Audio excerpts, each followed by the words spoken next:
Hi, my name's Andrew. Thank you for visiting my YouTube channel. This is another video in a series on family investment offices in the USA, and if you're looking to reach ultra high net worth investors, this is a great resource for you to start with. Just a little bit about myself. I'm a fundraising strategist with 15 years experience in high-end real estate sales and marketing spanning Canada, Dubai, and the Caribbean.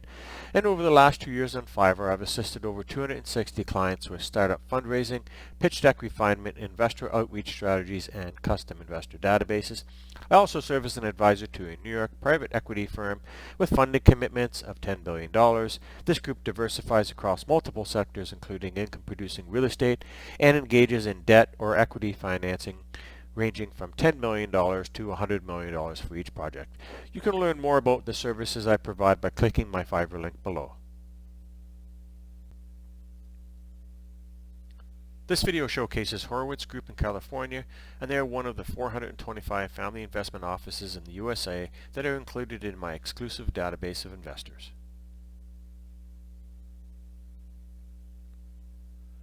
Company snapshot: they're based in Newport Beach, California. They're classified as a family investment office and real estate company. Sector is general. Company description: the Horowitz Group, based in Southern California, operates as a single-family office that strategically invests in private enterprises, real estate, and collaborates with alternative investment managers to seize opportunities across various sectors. Now let's take a look at some key insights. The Horowitz Group, a single-family office headquartered in Southern California. They strategically invest in private enterprises, real estate, and collaborate with alternative investment managers to seize opportunities across various sectors. Their investment philosophy revolves around aligning interests and embracing the virtues of patient capital, a discipline honed over 3 generations. Capital is deployed across diverse industries alongside like-minded operators. They actively seek new investment opportunities, distinguishing themselves as a family office rather than a private equity fund. This distinction grants them the autonomy to invest their own capital and retain assets indefinitely, enabling them to pursue growth plans and make strategic decisions solely on the best interests of the invested companies. The Horowitz Group engages in direct and sponsored investments in existing real estate assets across all product types. Additionally, they play an active role in the Southern California community, supporting organizations with a focus on education, healthcare, and youth services. Furthermore, the Horowitz Group extends minority and control equity investments to U.S.-based businesses.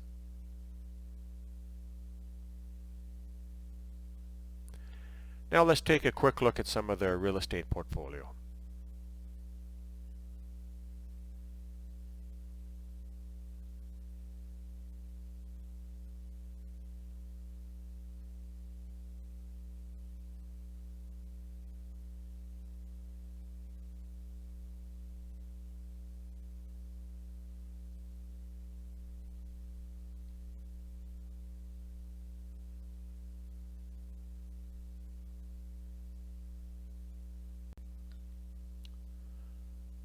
So let's take a look at the Family Investment Office database.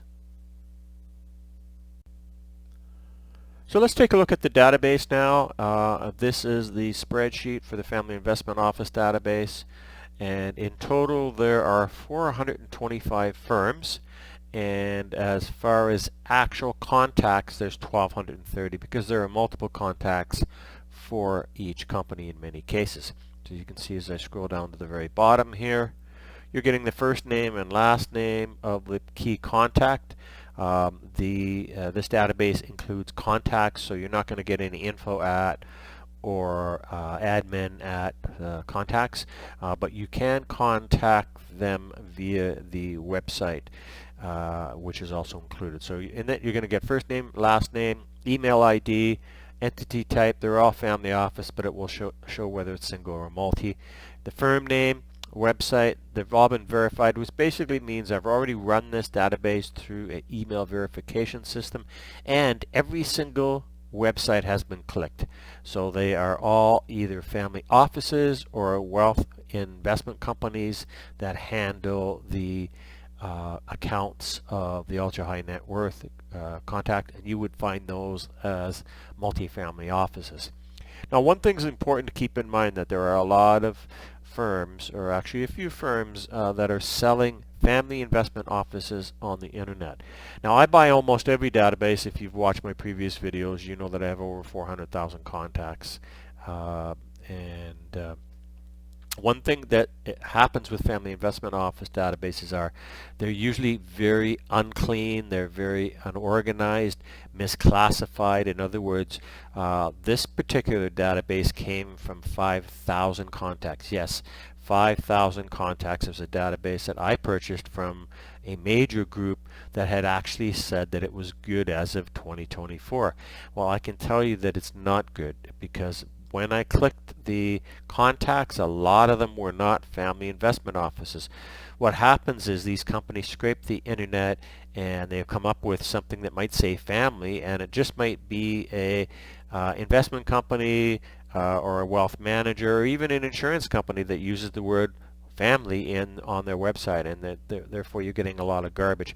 What I also have done is I've taken out all the philanthropy and the charitable organizations. Now, a lot of family offices are based on charities. That's fine. There's no problem with that. But for the purpose of why most people come to me to look for family investment offices, is they tend to be real estate groups looking to market their projects, or other groups, especially those that are in the private equity side, that are looking to raise capital or to find opportunities to do joint ventures with. So they're not interested in contacting family investment offices that are charitable organizations or endowments. Now, there are many of them, probably a couple hundred at least. So the beauty of this database, when you get it from me, is that all the heavy lifting's been done. Again, you're getting 425 key firms, and that's all you need. If you need more than 400 contacts to market your project to and you're not getting any success, you have to point the finger at yourself and the project, because that's where the problem is. This is the greatest collection of wealth in the United States. There is no question about it.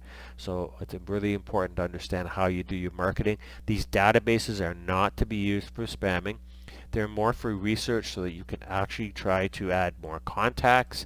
Now, coming to the quality of the database, you can see here I've got quality and result. Those are just the punch outs that I get from the email verification service. Now, what I've done is I've cleaned the entire database, and you can see it has qualifications such as 60% good, risky, and bad. Bad mean the email does not exist, so they're not part of this database. Now, risky means they may exist or not, so I've kept those in there, and the reason being is that a lot of companies, when somebody leaves, still leaves that email open, so it's still an email that gets monitored because the company wants to still remain active with that person's contacts or clients. So I've left them in there. And anyway, the key items that you need to remember are that you're going to try to make contact. You're going to check their website. Very large amount of the contacts in this database are going to actually have the key contacts. You're also going to get a chance to look at their LinkedIns in most cases. So they're very transparent as far as the type of contacts you're going to get. Much more transparent than you're going to see in a venture capital database or a website. For example, in most venture capital websites, you're just going to get an info at, whereas these type of contacts tend to be more open, although in many cases you're going to have to do a little bit of digging, and you're going to have to sort of refresh from time to time. Most of them are going to be okay. I would suggest every year you run this database through an email verification service as well. So getting back to the key points, so you're getting the firm name, you're getting the website, you're getting the city. They're all based in USA, and it's very much spread out. You're getting LinkedIn contacts as well. Now, I do not check LinkedIn's because most people don't change their LinkedIn addresses, of course, unless they retire. But for the most part, people change emails when they move from company to company, obviously, but they don't change the LinkedIn, so I left those as they are. It also allows you to possibly make other connections with people in their company. And you can see the date that they were verified was just last month, because we're sitting here in May 2024 right now, and these were all verified in April of 2024. So that is the spreadsheet of what's included in the Family Investment Office database, and you can contact me for more information on that. You can also check out my other gigs on Fiverr. I have a pitch deck review service that is really popular if you're getting ready to send your pitch deck out to investors. Let me take a look at it to make sure that it is actually ready to be sent out. I also have a guide to raising startup capital, 160 pages. I created this for first-time fundraisers. It'll teach you how to do pitch decks, business plans, and other key initiatives when it comes to fundraising and other fundraising gigs. And if you need help to write your startup pitch deck, if you've got a business plan already completed, I can actually get you started on that. So just check those gigs out on my Fiverr profile. For more information on my databases and fundraising services, click my Fiverr link below. Thank you for watching. Please like, share, and subscribe.